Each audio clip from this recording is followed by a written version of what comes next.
Selamat siang. Ini ada podcast luar biasa nih. Wah, pokoknya ini nggak akan dikasih tahu siapa orangnya. Yang penting ini rahasia.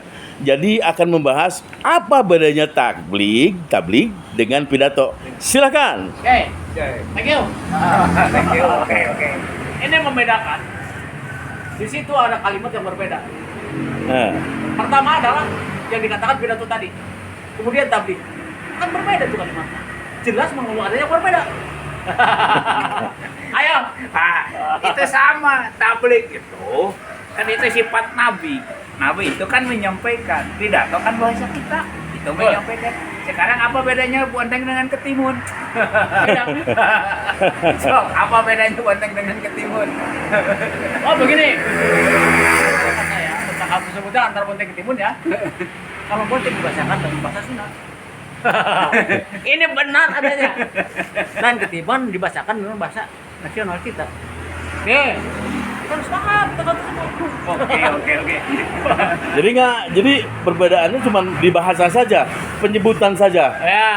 Bonteng memberikan bahasa Sunda, ketimun bahasa Indonesia. Itu benar. Kumaha Kang? Kan orang menyebutkan itu tergantung apa yang dia sebutkan. Gitu. Tidak bahasa Arab adat itu muhkamatun. Adat itu adalah kebiasaan. Nah, di orang kebiasaan disebut bonteng teh naon? Oh iya, ini bonteng, ini ketimun padahal sama. Seperti bahasa agar supaya itu juga kan itu juga. So, Sebetulnya ini sesuatu yang bodoh ya bagi kita ya. ya. Buatlah sesimpel mungkin dalam berkata-kata. Jangan terlalu mengurai. Jangan mengurai. Satu kata untuk satu kalimat. Jangan terlalu berbelit-belit. Itu tidak boleh. Jangan terlalu terurai. Kalau tujuannya cuma satu, udah aja langsung to the point. Kalau bahasa demikian. Apa kaitannya tadi dengan tabligh dan pidato bedain? So, Itu diisi materi mungkin. Kalau pidato banyak bisa mengatakan apa saja yang dia katakan. Kalau untuk tabligh hanya mengarah ke suatu kebaikan, yaitulah menyampaikan sesuatu yang harusnya disampaikan. Nah, Bertema. bertema. bertema. Dalam arti bertema kata-kata. Umpama demikianlah kata-kata. Allah berwasiat terhadap manusia, aqimus sholah. Inna sholata tanha anil fahsya'i wal munkar. Terus Ya itu udah cukup. Inna sholata tanha anil fahsya'i wal munkar. Dan beralih bahasa dengan kalimat dirikanlah sholat. Sesungguhnya sholat itu mencegah perbuatan keji dan munkar. Titik. Pakai titik kan? Setuju Kang? Setuju? Setuju. Oke. Itu dalilnya dari Quran, bagus. Quran. Itu, iya betul. Itu surat apa itu namanya? Suratullah. Bukan, surat An-Nisa itu. Karena dia ini sih tembus aja lah ya. Oh, iya. Banyak itu lagi. Oh, boleh. Berarti bagus, pemahamannya bagus. Tinggal punya 6 halaman lagi. Khatam. 6 halaman lagi khatam. Setelah Ramadan mulai khatam. Khatam Ramadan. Iya. Ya khatam tahunan. Maksudnya ngaji? Oh. Apa hukumnya? Yang hatam ngaji dan yang tidak hatam ngaji? Sama saja. Oh, sama saja? Sama saja. Ayat hatam itu artinya berakhir lah, atau kalau kalimat saya lain adalah tamat. Tamat. Nah, terus Enggak lah. yang tidak hatam? Yang tidak hatam ya tidak ngaji namanya. Apakah ada urusannya kaitannya dengan pahala? Oh itu pahala tergantung sih. Itu hal tersebut kita jangan mengingat-ingat pahala. Nah, Itu hanya Tuhan yang akan nanti memvonis tentang hal tersebut. wah. Kang, gue loh Kang. Sekarang pendapat Akang. Kalau khotam itu Ya. bukan tamat. Yang namanya belajar tidak ada yang tamat. Nah, Jadi tamatnya seseorang belajar itu adalah mati. Nah, itu wah. mati karena apa? Dia sudah tidak bisa cari ilmu lagi. Kalau yang tidak hatam? Yang tidak hatama itu mah eueuh kahayang. Eueuh kahayang kan? Benar enggak? Kan Benar. manusia diciptakan itu untuk beribadah. Nah, sekarang manusia itu untuk apa hidup? Ya. Hidup untuk makan atau makan untuk hidup? Secara umum manusia itu hidup untuk makan. Hah? Secara umum manusia hidup untuk makan. Hidup untuk makan? Betul. Bukan makan untuk hidup? Bukan. Secara umum. Wah, bagaimana Kang? Wah, Rada berat ya? kalau saya mah hidup ala untuk ibadah, bukan untuk makan saja. Ini banyak contoh yang kita lihat, terutama sekarang yang memberikan pelajaran kita adalah medsos kan, yang memberi banyak pelajaran kita adalah medsos. Mereka tuh yang mereka yang punya posisi, kenapa dia kumpul duit banyak? Dia untuk perumahan. Ya. Ada demi uang terkumpul 1 triliun eta. Buat apa dia untuk makan dia? Berarti dia tuh hidup untuk makan. Tidak untuk beribadah yang lain-lain gitu tidak. Tidak. Hanya hidup untuk makan saja. Seperti koruptor. Makanya itu makanlah duit. Kang. Menurut saya hidup itu bukan untuk makan. Nah, tapi Yang manusia itu ketika dikasih 1 gunung emas itu pengen tinggal, itu serakah manusia. Kalau seperti yang tadi koruptor itu adalah orang yang serakah. Kalau mas saya beda lagi ya pendapatnya saya. Jadi dia mah hidupnya bukan untuk makan tapi hidup untuk korupsi. Jadi saya pendapatnya berlain ya dengan orang lain, makanya saya dianggap sebagai gitulah Antitesis.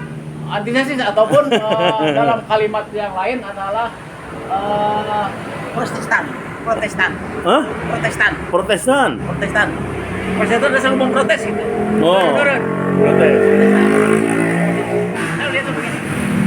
Itu dikatakan tadi dalam kalimat yang menjadi itu adalah sarakah ya. Ya. Tapi saya melihat bukan sarakah itu. Mungkin lebih dari sarakah, mungkin 2-3 rakah.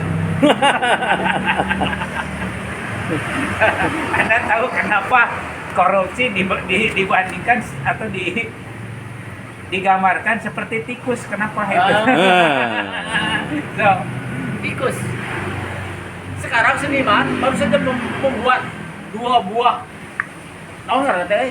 patung. Patung. Yang satu adalah patung bayawak. Bayawak. Betul. Yang satu lagi Tikus tikus. yang berdasi merah. Wow. Dan kemudian megang uang ratusan ribu. Ya. Itu lambang daripada keserakan manusia yang tadi disebut koruptor mungkin. Itu sudah selesai seniman membuat 2 buah patung yang melambangkan bahwa Indonesia ini ternyata orang-orang yang bodoh semua. Itu orang korup dan sebagainya adalah orang yang bodoh sebetulnya. Orang-orang yang bodoh menurut hemat saya. Dalam kalimat lain saya mengatakan Indonesia banget. Kalau menurut saya orang yang korup dikategorikan seperti tikus karena memang tikus seperti itu. Iya. Dia titipkan uang yang 20 juta itu hilang kemana? Itu dimasukin ke bawah kan? Nah, berarti seperti itu. Ya tikus mah pulang paling belahnya. Nah, pulang paling Matak disimpulkan ku koruptor mah gitu ku. aja. Itu lebih halus lagi bahasa tadi ini dijelaskan lagi. Tikusnya adalah pengerat. Hah? Tikusnya adalah binatang pengerat. Tikusnya. Penggerak. Pengerat. Oh, penggerak. Pengerat. Tikus adalah pengerat, tidak pengerat. Jadi apa yang sulit itu dicokelan. Sehingga didapat. Itulah. Menekankan korupsi itu sulit, dan sulit korupsi itu. Giliran ditemukan korup, ini para hakim ayeuna ya deh. Jadi hanya orang-orang yang pintar yang bisa korupsi. Bukan orang bodoh. Orang bodoh yang bisa korupsi. Kenapa orang yang pintar tidak bisa korupsi? Karena pintar, orang pintar pasti tahu. Orang pintar pasti tahu. Pintar ini dalam hal berbagai ilmu pintar teh. Pertama pintar dalam Dalam bodoh mah mana mau bisa korupsi sebenarnya, Bang? itu mah hanya dipintarkan ya. Dipintarkan untuk korupsi. Sebidang saja dia pintarnya dalam hal korupsi. Dalam hal ini dia sangat bodoh, terutama tentang hal ilmu. Tentang hal ilmu dia sangat bodoh. Orang Gimana Kang? tanggapan kan? Nah, itu mah makanya ya. Kalau hukum manusia itu selalu berubah-ubah. Itu hukum manusia, tapi hukum Allah tetap. Oke. Seperti begini, orang mencuri. Kan pertama dianalisa dulu, ini kenapa orang mencuri? Kelakuankah? Kebiasaankah? Atau bagaimana? Oh, ini mah kebiasaan. Baru dipotong tangan. Nah, di sini HAM yang berbicara, wah ini mah tidak adil. Ini mah tidak manusiawi. Nah, disitulah gitu. Makanya sekarang korupsi, kata presiden, harus Bupati. Nah, itu. Tapi jangan hanya cuman katanya ya. Ya, Harus itu dipraktekkan. direalisasikan Nah. begitu. Bah, Gimana, setuju nggak? Setuju? setuju bah. Closing statement bah, terakhir pesan bah. Oh, pesan. Yo. Ya, saya berpesan kepada seluruh warga Indonesia, Ya. hendaklah beriman, Hah? hendaklah beriman, Ah, itu. karena iman adalah yang akan menyelamatkan kita di dunia dan di akhirat. Oke, Kang. Closing statement Kang. Kalau menurut saya, ya, kita itu harus berpegang kepada Al-Quran dan Sunnah. Karena kita orang Muslim. Ya. Ketika kita punya masalah, lihat di Al-Quran ada nggak? Kalau nggak ada, lihat di Sunnah Rasul. Supaya istilah Nabi itu lang tadilu abadan, tidak akan tersesat. Gitu. Oke. Oke, siap. Nah, segitu dulu, nanti kita sambung lagi. Ini orang-orang yang sangat luar biasa betulnya ya. Ini kita mengadakan podcast ini podcast bengkel. Ini bahasanya bahasa bengkel gitu. Jangan dikira orang-orang bengkel tidak bisa bicara, bisa dong. Bisa bicara masalah agama, bisa bicara masalah politik dan lain-lain. Oke? Cang, wassalamualaikum warahmatullahi wabarakatuh.